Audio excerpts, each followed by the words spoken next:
welcome to the week about community and population ecology.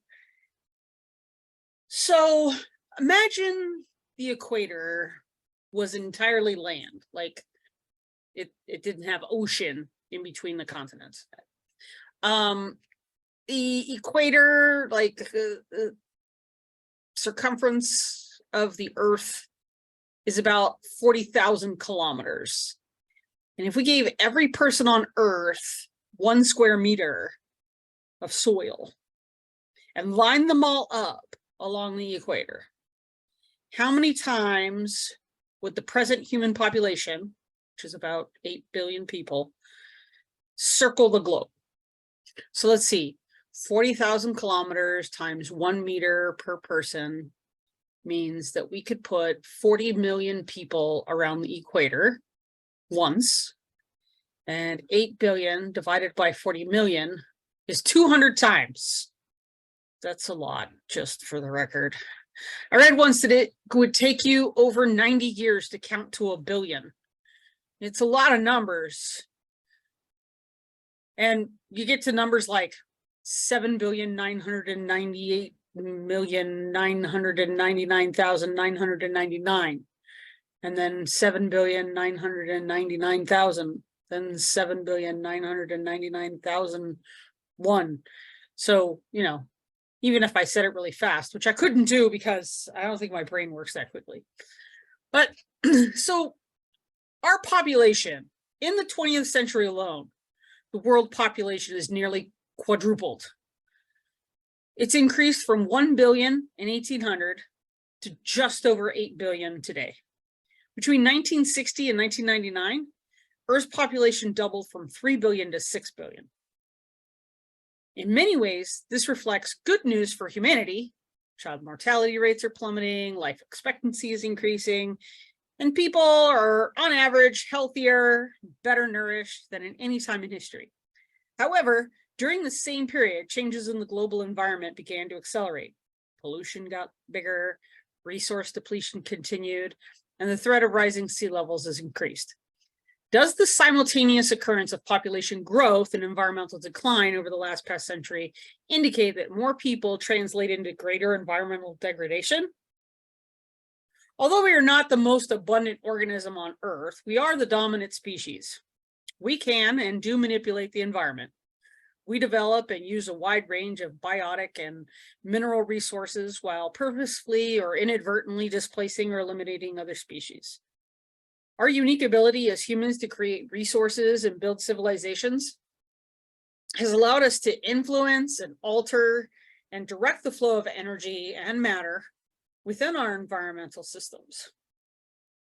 Although efforts are generally directed at improving the human condition, we are acutely aware of the totality of our interdependent natural systems. The fact that we're all kind of conjoined together with this air and the water and the soil and the organisms that make up our environment. As a result, we begin to suffer from the feedback of our own behavior in large populations. This week, we talk about demographic processes that affect population size, distribution, and trends, as well as how they are influenced by economic growth and development. There are 2 different chapters I want you to read, one from an environmental science textbook, and one from, really, it's a cultural geography textbook on population, but it gets through a lot of the population demographic terms that are not in the environmental science book. So it's a great overlap. It's review, depending on which one you start with. So keep that in mind.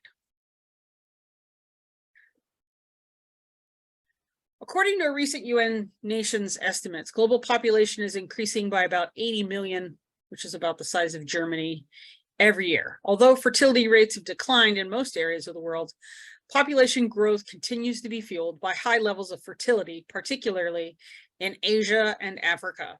In numerous Middle Eastern and African nations, the average number of children a woman would be expected to give. Current fertility levels remain above 6. For example, it's 6.4 in Saudi Arabia, and 6.7 in Yemen, and 6.9 in Uganda, and as high as 7.5 in Niger. Even in areas where fertility rates have declined to near replacement levels, which is 2.1 children per couple, population continues to grow because of what we call population momentum, which occurs when a high portion of the population is young. The physical environment has influenced the spatial distribution and density of populations, both in terms of supporting our biological needs and in providing the means and opportunities to support our livelihoods. Here's a cartogram of world population. A cartogram is a thematic map, a set of features in which their geographic size is altered to be directly proportional to a select ratio or level variable. So that is why places like China and India are super duper huge, and places like Canada are relatively small. No, it's not small because there's a big title box over the top of it. It's small because, for the most part, there's only 37 million people living in Canada, which makes it one of the less populated countries of the world.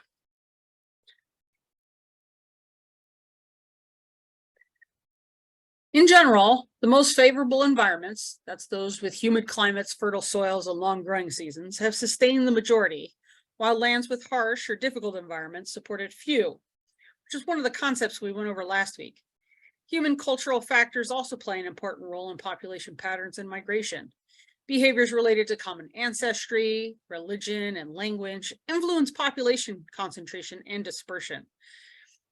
This is the same way political controls and national policies have driven population growth, decline, and migration. Here you see where modern humans once began their migration out of Africa some 60,000 years ago, and when they started getting to all of the corners of the planet. The way a population is distributed around the world also affects the environment.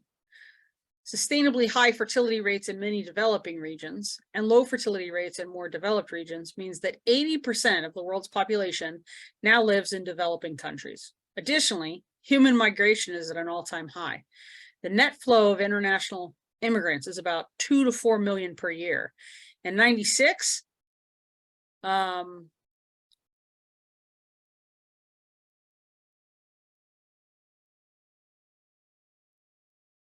number of people that lived out their country of birth was 125 million. Much of this migration follows a rural to urban pattern, resulting in an increasing urbanized world population.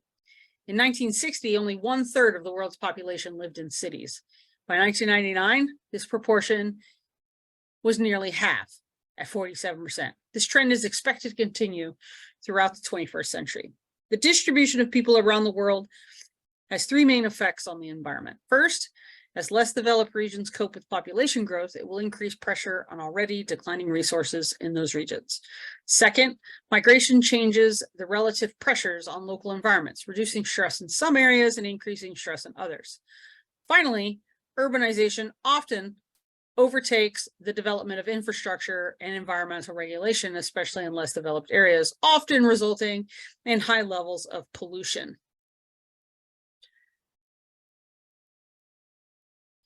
Here's a map that shows the height of the spire corresponds to how populated that particular area is. So you can see like Los Angeles, San Francisco, and then over here in New York and New Jersey, which is 95% urban population, has the highest population density of any state. So you can see the little Florida Keys, kind of cool. Not very many people in this part. Part of this is Rocky Mountains. Part of it is just, not a lot of density. People are spread out. So population ecology, therefore, is the study of how individuals of a particular species interact with their environment and change over time. The study of any population usually begins by determining how many individuals of a particular species exist and how closely associated they are with each other. So if we talk about human population ecology, which is going to be the bulk of my discussion today, but you can also talk about other species population ecologies, which you'll read about in the environmental science chapter that I have you read this week. Thomas Malthus published a book called The Essay on the Principles of Population in 1798, stating that populations with unlimited natural resources grow very rapidly, but once population size exceeds available resources, population growth decreases dramatically. Exponential growth means that the population is increasing by a fixed percentage each year. When visualized on a graph showing how the population size increases over time, the result is this J-shaped curve. Each member of a population contributes to the population's growth by a certain amount, which we'll call R. And as the population gets larger, there are more individuals contributing to growth by that same amount. That's a fixed percentage. In nature, exponential growth only occurs if there are no external limits, such as food, space, or enemies. This exponential growth can be attributed to not only humans, but other animals continue indefinitely because resources such as food and shelter and water will become limited. Exponential growth may occur in environments where there are few individuals and plentiful resources, but sooner or later the population gets large enough that individuals run out of vital resources such as food, and it slows down their growth rate, what we call the carrying capacity. It reaches carrying capacity. In the exponential growth model, population growth rate is mainly dependent on N, so that each new individual that is added to the population contributes equally to the growth of the population, as though individuals previously in the population, because the per capita rate of increase is fixed. In the logistic population growth model, an individual's contribution to population growth rate depends on the amount of resources available, K.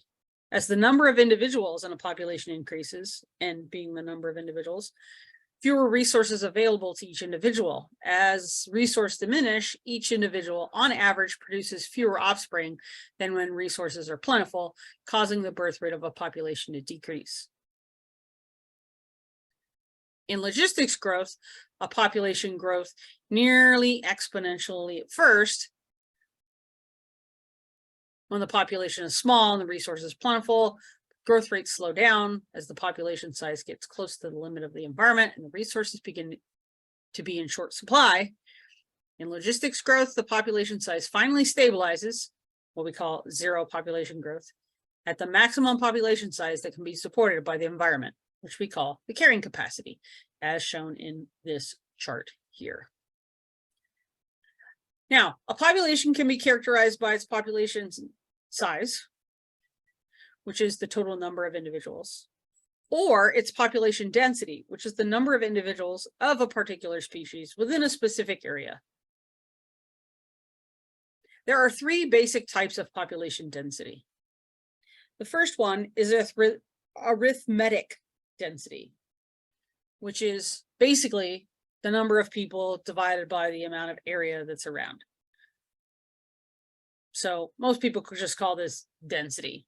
Local land quality and characteristics such as the amount of land available for food production are not really taken into account. So the fact that there's a giant volcano in your backyard doesn't take into account the fact that your backyard is very small. It just, you've got a big backyard. It just so happens to be a giant cliff or a volcano. Same thing with arithmetic density. Doesn't take into account the quality of the land. It just says, this is how much area is available to this country, divided by the total number of population. That gives you the density. Arithmetic density in countries of 1 million or more people range from a high of over 7,000 people per square kilometer, like in Singapore, to a low of less than 2 people per square kilometer in Mongolia. As a comparison, the United States has about 34 people per square kilometer.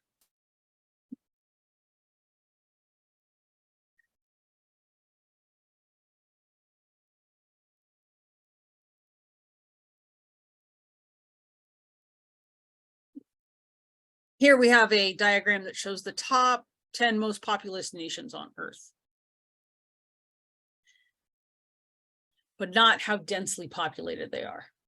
So you can see India looks pretty densely populated. China There's a darker color also. United States, here, let's go back.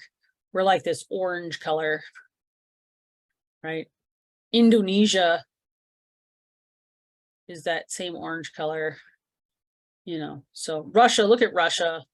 It's huge, and it's, you know, top 10 most populous nations, but not as far as like density is concerned. All right. The next type of density is physiological population density. It's calculated by dividing the total population of area by the amount of arable land. Arable land means the land is suitable for growing crops and producing agricultural food or raising animals. Physiological population density is a good indicator of how long a country can sustain its population. Now, arable land is defined in a couple of different ways and thus can be confusing when mapping and analyzing physiological density. One definition holds that arable land is land that is suitable for cultivation, which includes land with proper soil, proper elevation, correct slope, and climate for growing crops. A narrower definition, which is used by the World Bank and the United Nations, holds that land used for annual crops such as corn, wheat, rice, and vegetables, in contrast to permanent crops, which are things like you plant once, like a fruit tree or nuts or coffee or something like that. But nevertheless, behind physiological density is that a high value reflects a large population with a limited amount of agricultural land. Singapore, with virtually no agriculture, has an astonishing physiological density of over 945,000 people per square kilometer of arable land. At the other extreme lies Australia, with a physiological density of about 50 people per square kilometer of arable land. Obviously, the strategies for, you know, dealing with these two distinct locations vary on how to feed people in Australia versus Singapore. So either you're going to grow your food domestically or you're going to import it. Or you might do a combination of both. One thing to note is the fact that England is fairly high in the number of people per square kilometer, which explains why England spent so much of their energy and time and effort on cultivating and imperializing and colonizing various places across the globe.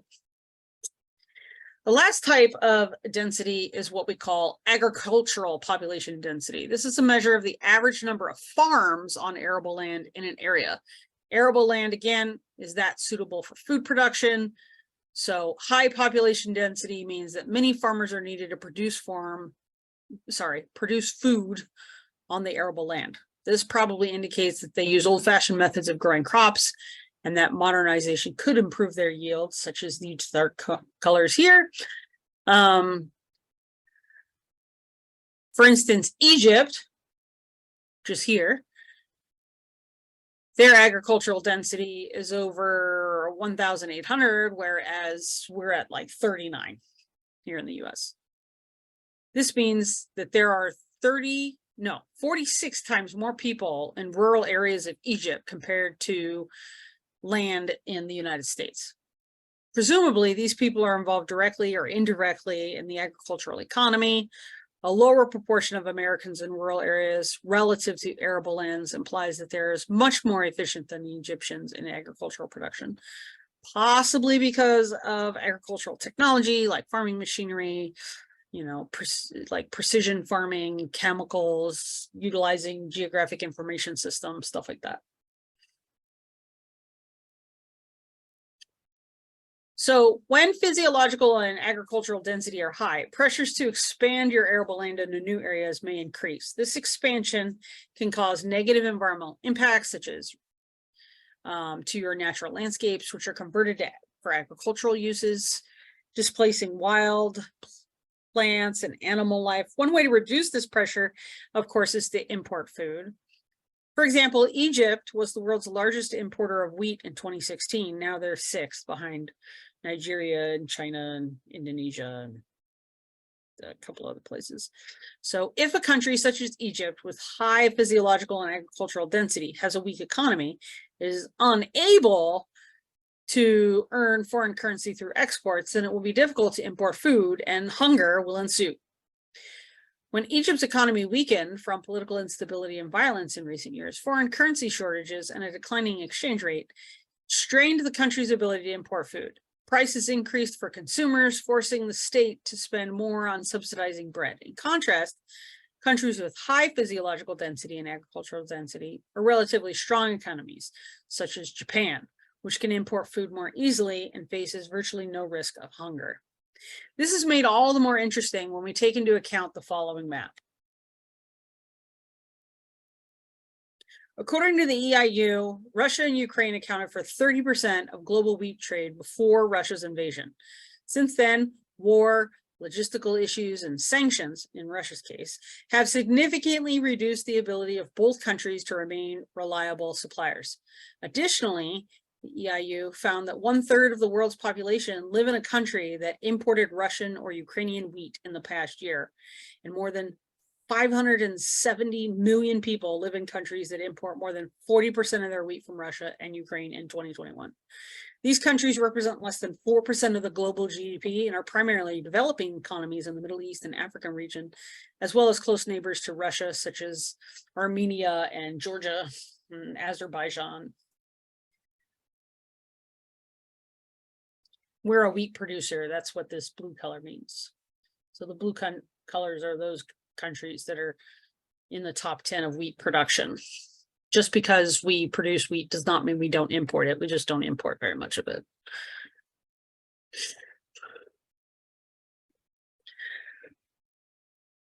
Population density for a continent or even a country can be misleading because people are not evenly distributed. Generally speaking, there are a few favorite areas where large numbers of people congregate, near water sources and services, and other areas where fewer people live. If you recall, back before I showed you that little spiky map, and I talked a little bit about the United States and where people are distributed and why the spikes aren't in certain places.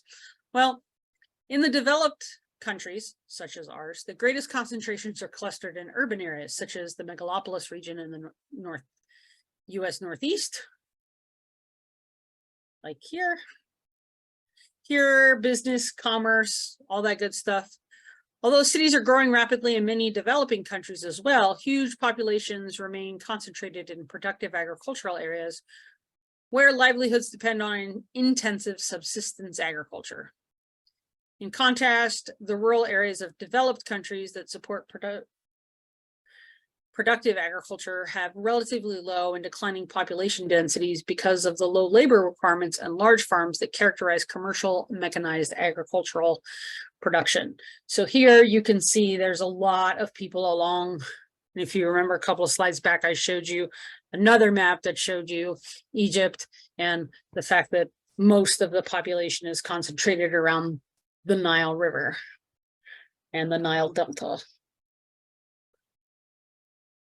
And this would be like Israel and Jordan and places like that. Turkey, Syria.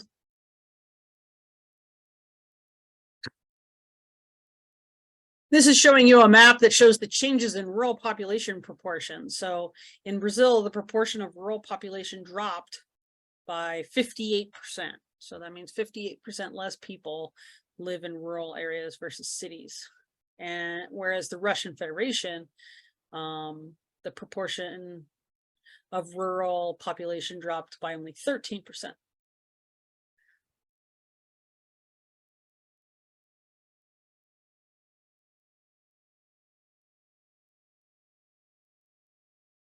And this is since like 1980s, 1981, apparently, according to the map. Okay. So current population trends in most regions of the world still reflect a traditional attachment to food-producing areas, resulting in population declines in areas less suitable for agriculture. These sparsely populated or uninhabited non-agricultural areas occupy about 60% of the Earth's land area.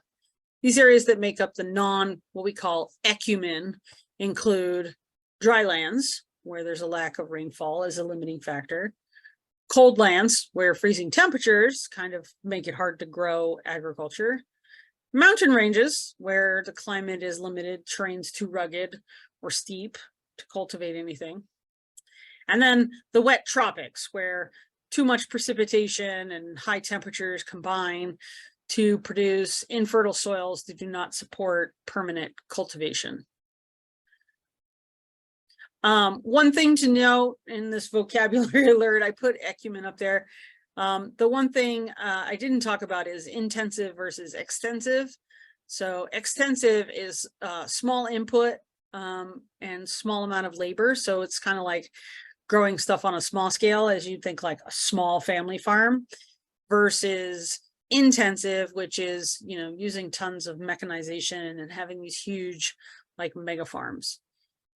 And then of course, another variation in population density is high incidence of debilitating diseases in these wet tropic areas like malaria and Zika and stuff like that. So you don't have a lot of people living there because you got a lot of like diseases and stuff like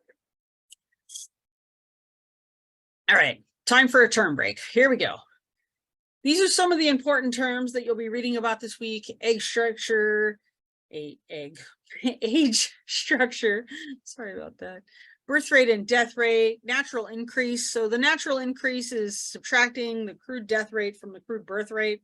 So the number of people died minus the number of people who were born will give you your natural increase for your country, which is equal to the rate of population change in the absence of migration. So this is what we call natural increase. This does not take into account people coming in or leaving for various reasons. It is hailing outside right now. Oh my gosh.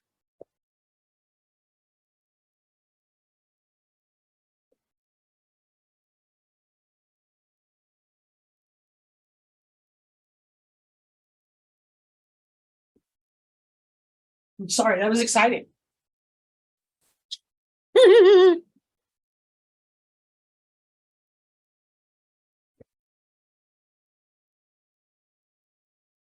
All right, this is a dot map. Well, it's a chart that shows birth rate and death rate per 1,000 people.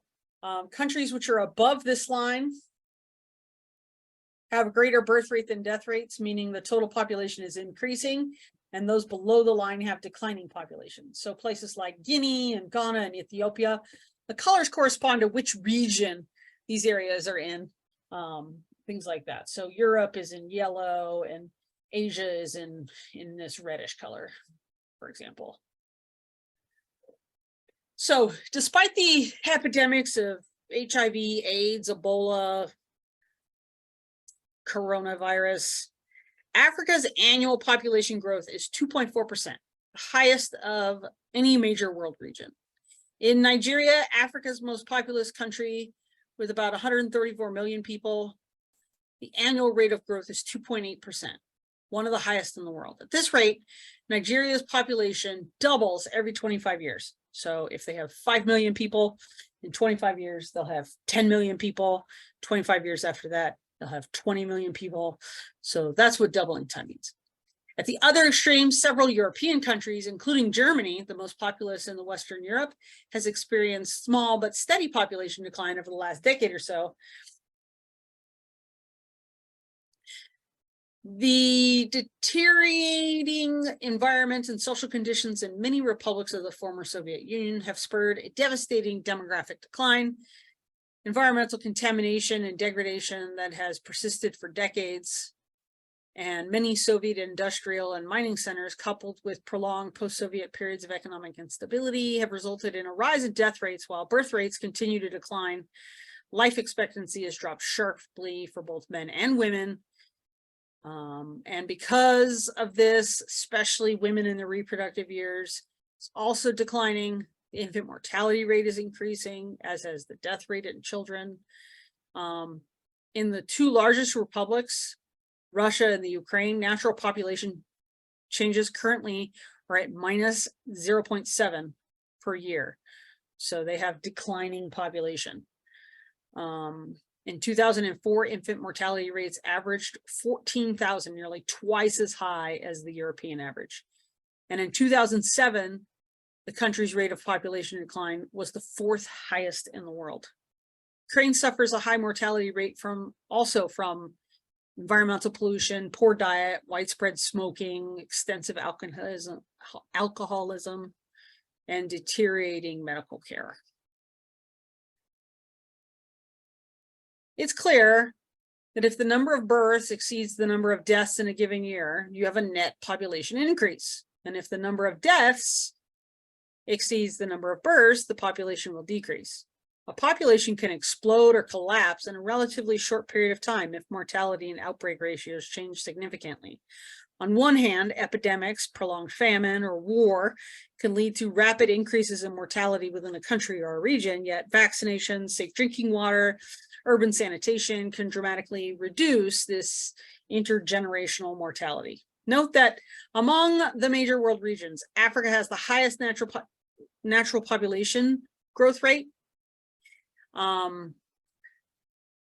Poorer countries, so this is Africa here, right? Poorer country rates are the highest. Nigeria alone adds more than 3.5 million babies each year. In contrast, the relatively few African countries that are more economically developed, for example, South Africa down here, and Morocco over here, have a decline, and is mostly the result of the AIDS epidemic.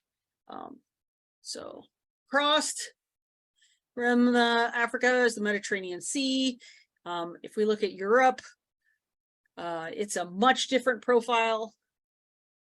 So as the century began, Europe was experiencing more deaths than births. Today, the annual population change is negative 0.2%. That is in part due to the significant increase in death rates of Europeans' predominantly affluent urban population. If the current demographic trend continues, Europe population of almost 727 million, which represents about 12% of the world's population, will go down to about by about 5 million by 2050. So they'll go down to like 722. So and they're not having a lot of children in, that's what this pink color means, that they're at, negative population growth or zero.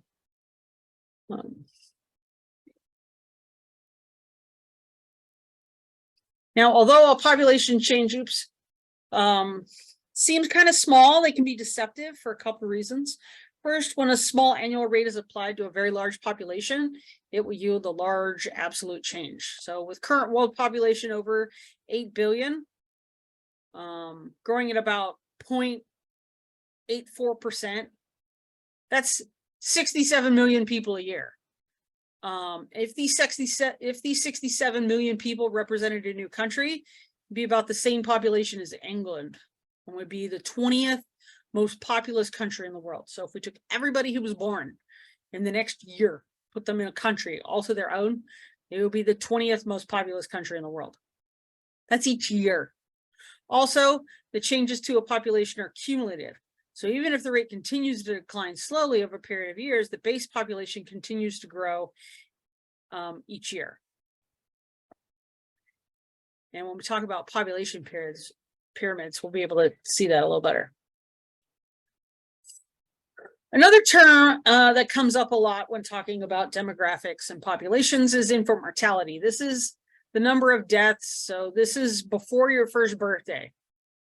So infant mortality rate, in addition to giving us key information about maternal and infant health, the infant mortality rate is an important marker of the overall health of a society. In 2020, the infant mortality rate in the United States was 5.4 deaths per 1,000 live births.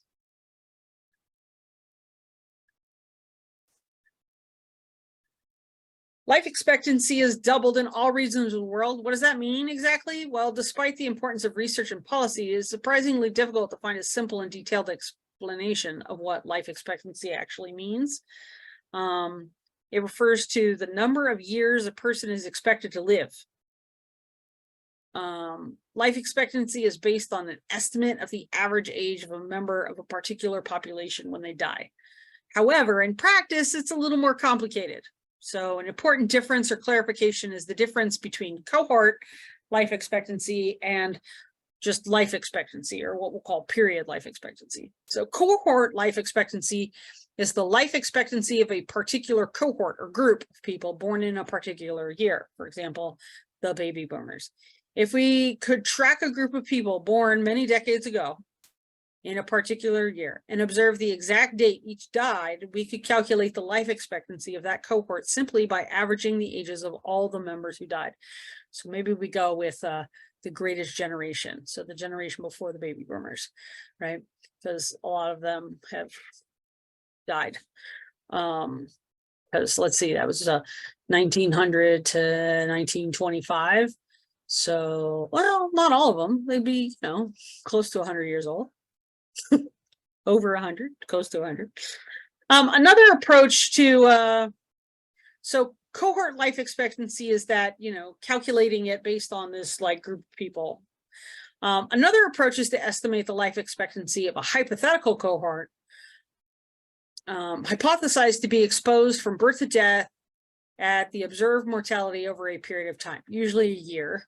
And this is called period life expectancy. This approach leads to what is known as life expectancy, a much more commonly used measure of life expectancy. This is the definition used by most international organizations, including the UN, who report life expectancy figures. Physiological life expectancy estimates do not take into account how mortality rates change over time, and instead reflect only patterns of mortality rates at specific points in time. For this reason, life expectancy figures usually differ from cohort life expectancy figures. So what that means is it's not really taking into account something like, a pandemic, or, something that, A, isn't really expected, and B, it's kind of like an anomaly kind of thing. The AIDS epidemic maybe would have impacted this. Something that, like a war, doesn't take into account a war. Like, the average life expectancy of someone born in this particular year is this number of years. But, what if they went to war? Then they've, they didn't make it to that age, right? So for most of history, population has been relatively stable, fluctuating around an equilibrium of high fertility, high mortality, and low growth. But dramatic changes followed. First, the agricultural revolution about 8,000 years ago, and then the Industrial Revolution 250 years ago, when improved food supplies and changes in health and sanitation caused unprecedented population growth. During the 30s and 40s, demographers proposed models to explain the demographic changes within what was being observed in Western Europe during the late 18th and early 20th centuries. This model, which we call the demographic transition model, proposes a transition from high fertility, high mortality to low fertility, mortality, with fertility decline lagging mortality decline in interim periods of rapid growth. This classic model is based on the experience of Western Europe, especially England and Wales. So your discussion for the week is, does this model really work for today's society? So it uses historical population trends and two demographic characteristics: fertility, which is how many babies are born, and mortality, which is how many people die, to predict a country's overall population growth rate through its stages of economic development.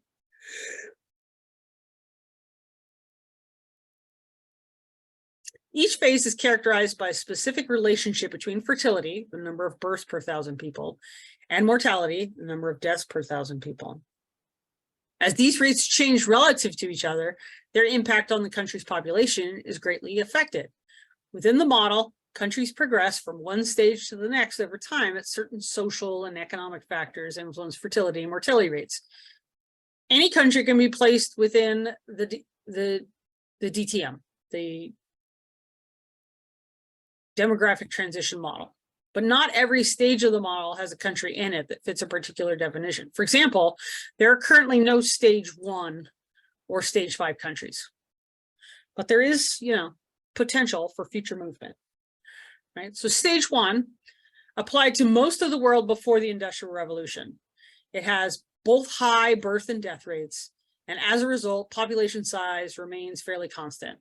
You're having a lot of babies, but a lot of them are dying before they get to, of age. But there are large fluctuations during events such as wars and pandemics.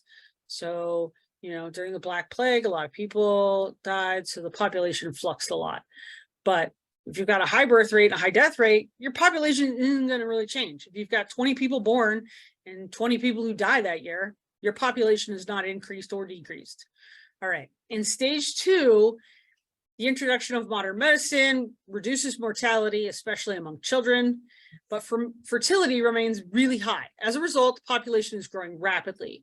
Many of the least developed countries are now in phase 2.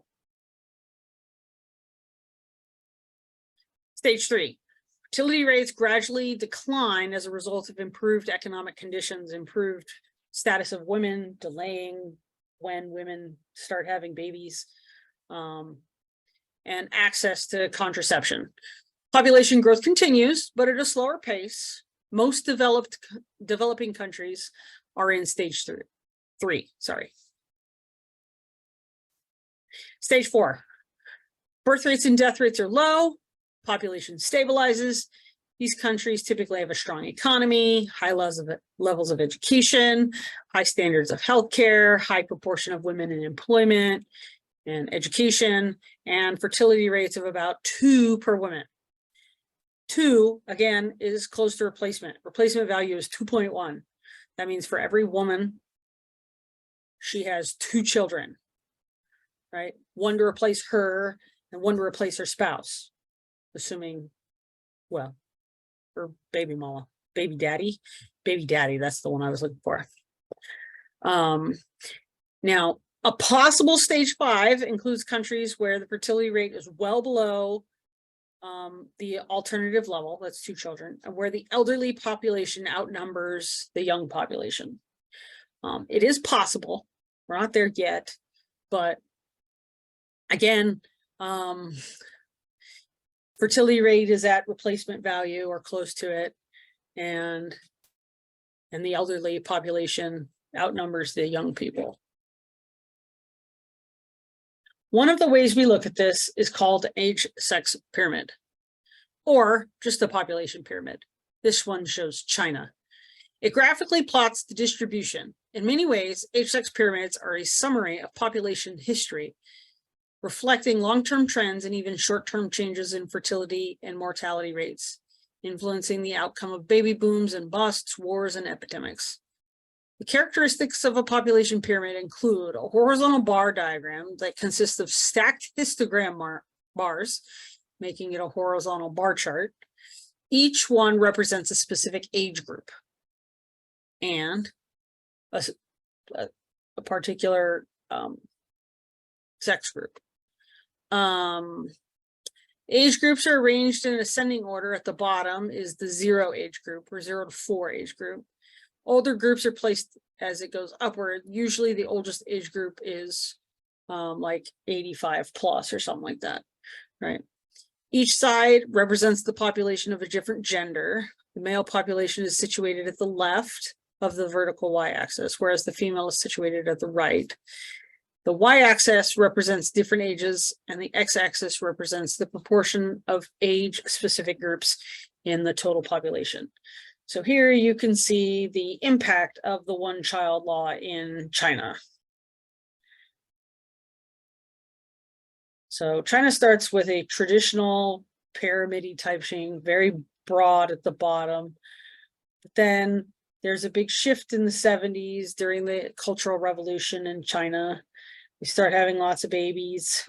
And then their population explodes, so they go, oh, we better fix that. So they institute the one-child policy, which is that little indent that comes into a place in the 80s. You can see it's kind of gone back up. So now they're kind of, coming and going.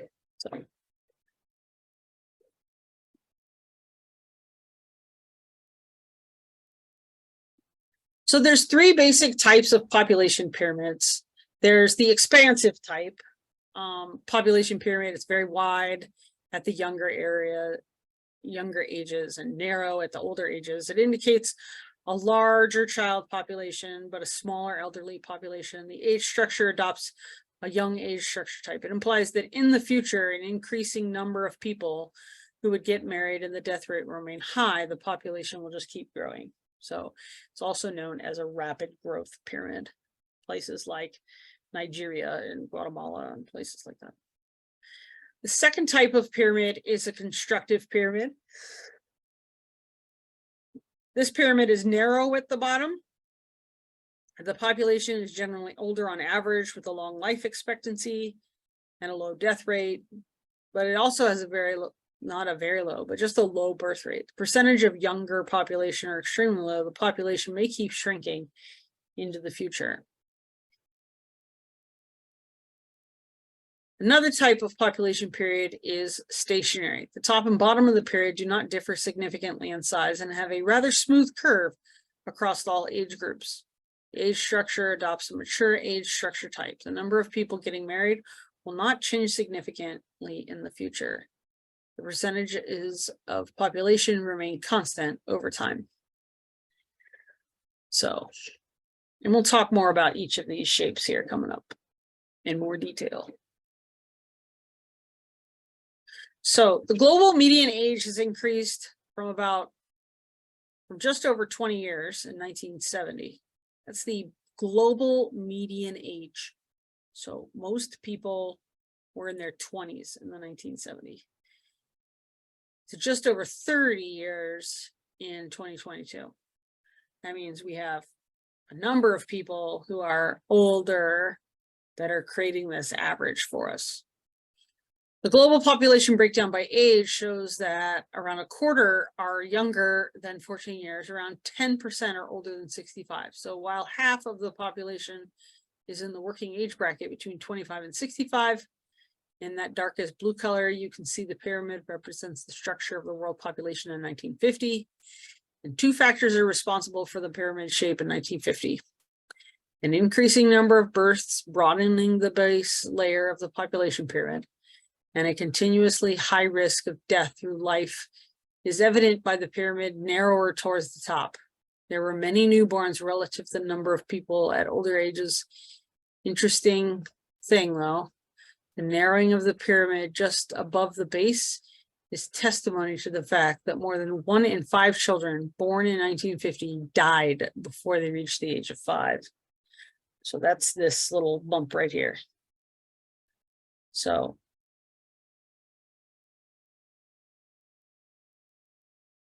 and there's a lot more to explore about this.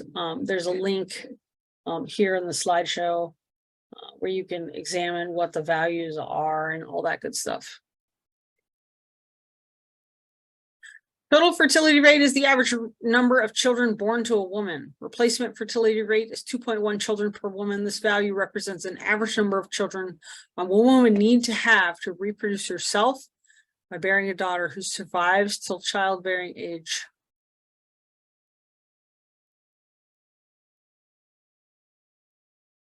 The dependency ratio is the age ratio of generally inactive people, or those not in the labor force, those that are 0 to 14 and 65 or older. And those who are normally employed between 15 to 64, and it is used to measure pressure on the productive population. The total dependency ratio can be decomposed into the child dependency ratio and the age dependency ratio. Here's a map that shows the world population age dependency in 2017. Let's look at these one at a time. Here we have that traditional pyramid shape. This is what we call stage 1. It's expansive. It's got the concave sides. It has a very high birth rate. You can see at the bottom of the chart, lots of people born, and lots of people dying. So you're not seeing a lot of people die, making it, to old age. A very short life expectancy. And these are rapidly falling each time. So, 2% here, 1.5% here, 1% there, 1% there. So you're losing a good number of people at each stage. Stage 2. So this one is more of like straight sides. It doesn't have that convex side to it. It has a falling death rate. You're seeing more people up here. So more people are living into middle age. So this time you're only losing like 1%, 3%, or 0.3% here, like, less like 0.6%, 0.8%, right? So it's a lot slower loss going on. Stage 3 is what we call a stationary graph. It has a convex side, so it's kind of like going down, or it has straight up and down. You have declining birth rate, not a really wide base at the bottom. An increasing population. Look at how many people are surviving here, like 0.2, 0.2, 0.2, 0.2, right? Here's your baby boomers right here, this little section right here. They're all of these right now, right? 65 plus, 60 plus, right? And then you have your echo boomers. So this is a good one. This is the United States. And then this is Japan. And hopefully you can see that there's a problem here. They're not even at replacement value. The number of, people they have to replace, these people, childbearing years, is much smaller. So they have declining population. And we'll talk a little bit about the problems with a higher dependency ratio, which is what this is kind of showing. So let's look first at the problems facing developing countries that are rapidly growing. So recent experience of poor countries in different parts of the world provide examples of a wide range of social, economic, political, and environmental problems that are associated with rapid population increase. Earlier, we talked about high fertility rates and large families being a natural human response to basic survival instincts in poor countries where child mortality is high and life expectancy is short and due to malnutrition, disease, and poor healthcare.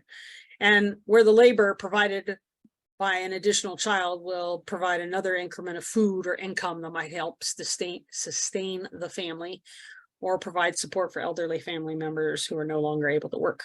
This scenario, which occurs in the world's poorest countries, makes real economic growth and improving living standards difficult or sometimes even impossible to achieve, even when absolute production increases, because each year there are more people to share the increments of food, goods, or money. As a result, the measures of production might have no increase, or in some years might even decline. So it seems that rapid population growth, poverty, hunger, poor health, and high child mortality rates are interrelated components of a self-perpetuating cycle known as the poverty cycle. Now, there are 4 main problems facing rapidly developing countries. One, the first thing you need to know is that there is enough food produced each year to adequately feed all of humanity. And yet hundreds of millions of people are malnourished and are at risk of starvation, right? And it mostly has to do with the distribution of said food. So that's one problem. In a rapidly growing poor countries where most of the arable land is already cultivated, the majority of the labor force is engaged in agriculture, and the pressure to expand arable land and use land resources more intensively is increasing. This is often due to hilly areas where crop production is prone to erosion, soils unsuitable for cultivation, semi-arid pasture where rainfall is often unreliable or insufficient, or it means expanding into deserts where irrigation projects are needed to permanently convert water production. Expansion into such marginal areas damages or destroys resources while often resulting in unsustainable short-term increases in production. The next one is, without rapid economic growth, there'll be few new jobs despite the growing number of young people entering the labor market.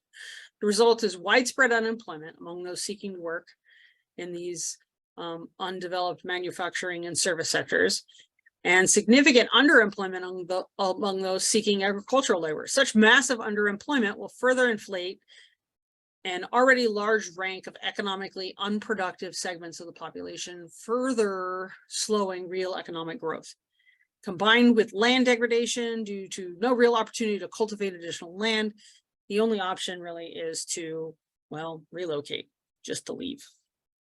In rapidly growing small countries, underemployment and unemployment of landless rural workers are driving migration to large cities in search of work. Most people who come to cities have little education and few skills, but are forced to compete for the low-wage service and unskilled manufacturing jobs available in these big cities. And most people cannot find regular work and settle in an overcrowded shantytown or a slum. Slums are squatter settlements that have emerged on the outskirts of small cities in developing countries. Makeshift shelters are fashioned, made out of scrap metal, wood, plastic, even cardboard. These coalesced slums can become breeding grounds for additional economic and social problems, and also contribute to social unrest, political instability, and even civil unrest. Case in point, Brazil. Brazil is one of the fastest growing economies in the world and the largest amongst all Latin American countries. In poverty-stricken Northeast Brazil, deforestation and desertification are driving malnourished refugees from depleted land seeking jobs, cities, and government-sponsored settlement programs in the Amazon basin. Meanwhile, in the productive agricultural regions of the South, landowners' decisions to grow export crops such as soybeans and citrus on large mechanized farms have led many to move to cities on the Amazon frontier in search of the future. Thousands of peasants were driven out. For many, the future looks like a bleak slums like this little shanty town here in Sao Paulo and Rio, with populations in the millions.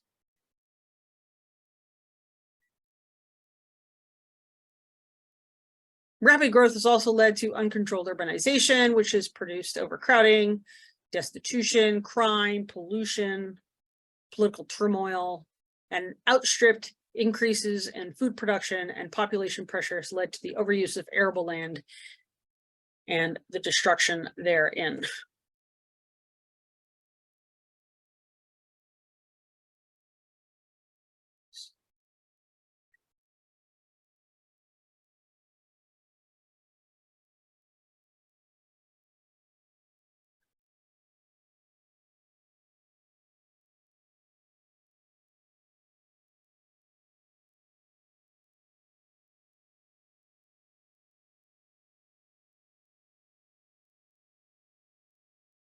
Now, that's not to say that population problems are only an issue in developing countries.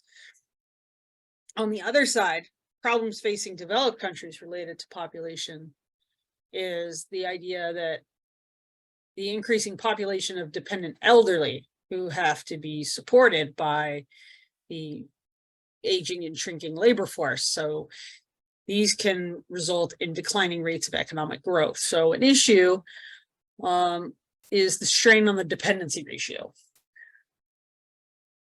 So if you have a high dependency ratio number, for example, Niger's is 105.44, that's a bad thing. So here are some of the implications of a higher dependency ratio. Number one, retired people pay lower income taxes. Therefore, the working age population has a greater responsibility to pay the tax for this growing set of people. There's a higher amount of governmental spending for those people in the higher age groups. We are committed in our country to paying state pensions and related health benefits such as Social Security and Medicare. In fiscal year 2022, Social Security cost around 1.2 trillion with a T, and Medicare cost about 766 billion with a B. And Medicaid, which is designed for people with low incomes, cost about $571 billion. So these programs are funded by payroll taxes collected from working age people, meaning there needs to be enough people working and paying into them in order to keep these programs funded. Another issue is potential higher taxes. The pressure on government finances could lead to higher tax rates on the declining working population, which would create disincentives to work at all and reduce disposable income. The government may be forced to collect more revenue from indirect taxes, or what we call wealth tax. Because of the rising percentage of retired people, pension funds are having to be stretched further than before. Many pension funds haven't planned for a rapid rise in the dependency ratio. Combined with the credit crisis and low interest rates, the average income retired people can expect has tremendously fallen. Pressure to raise the retirement age. Because of this increased cost of pensions and such, there's been tremendous pressure to raise the retirement age in both the private and public sector. Raising the state pension age means people will have to work longer than before. Traditionally, the full benefit age was 65, and you could start collecting early retirement benefits as early as 62, with a permanent reduction to 80% of your full benefit amount. Currently, full benefit age is 66 in 2 months for people born in 1955, and it is going to increase to 67 for those born in 1960 or later.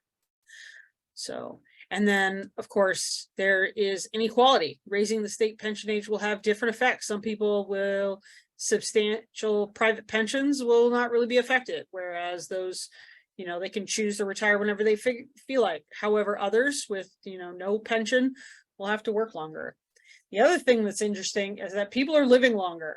So, if you think about it, back when Social Security was invented, you retired at 60, right? That was retirement age back then. But the life expectancy was 67. You were only expected to live 7 years past your retirement. Nowadays, we retire at 65, and there are, my roommate's dad's in his 80s. My dad died in his 80s. So, and he retired, I don't know. How old was my dad when he retired? He was 62. He was 62. And I remember that because he couldn't get Medicare until he was 64 and a half or something like that. So it was a big deal. Anyways, and then of course there's the competitiveness. If an economy experiences a faster rise in dependency ratio than the global average, it's going to affect its international competitiveness. So with a smaller pool of workers and a greater tax burden, especially in our globalized economy, productivity may be lower. People will just leave and go somewhere else and retire there. I mean, we see a lot of that already. I mean, people leave the state of California when they retire because they want to go to a place where there is no state income tax. Like, Nevada is a good example. They don't have state income tax. So, you get all of your money. You don't have to pay into the state anymore after you retire or whatever. Globally, some of the poorest countries are experiencing intensified environmental degradation and expansion of domestic food production into marginal areas in response to the growing demands of a rapidly growing population. This is a classic example of overpopulation, which we talked about a couple of weeks ago. There are just too many people living in an area to support the resource base without degrading or depleting it. But perhaps the more widespread environmental impacts, even of global significance, come from the very wealthy in developed countries, less than 1%, but the same number of people consume 70 to 80% of the planet's fuel and mineral resources. Yeah, that's right. This is the number of Earths that we would need if the world's population lived like us. We would need 5 Earths. If everybody on the planet lived like an American, we would need 5 Earths in order to sustain us. So we need to live more like India because they only use 0.7. So a question that comes to mind is, are the wealthy countries also overpopulated? If overpopulation means degradation and depletion of the resource base, then we must be severely overcrowded. The lifestyles of people in the most developed countries cause environmental impacts, not only where they live, but also where their resources are extracted and processed. Another issue, of course, is clearing of tropical forests, so deforestation. in Central and South America may have been undertaken to provide cropland for the exploding population of landless peasants, but most people agree that it's just not sustainable. Much of the land is now being used as rough pasture to produce livestock for hamburgers or even pet food for the developing world. Other products from the tropical rainforest, such as hardwood lumber and wood pulp from less desirable species, also find their way into markets of the developing country. Going back, I found this. It shows mapping the top exports of every country. So you see our #1 exports petroleum, and transmission apparatuses are the #1 export of China, and aircrafts are the #1 export. But then look at this one, blood. It must be Ireland. I think that's Ireland. Soybeans is the #1 export of Brazil, right? So I like that they have color coded this. So green is food things like fish and oil, stuff like that. Coffee, tea, Somalia, sheep's, goats, right? So this is a really great infographic about the top. Let me go back to my slide. Sorry. This is a really great infographic about deforestation. So this shows you like how much forest area has been lost in these various places. So or has been replaced. So China leads the forest growth 40%. They've grown 40%. They've grown almost 243,000 square miles of forest. So I found this infographic really, really fascinating. So if you get a chance, you should take a look at it. So anyways, back to this. I'm almost done. I already talked about this. So the last thing I want to talk about is inequality, which refers to the phenomenon of unequal or unjust distribution of resources and opportunities among members of a given society.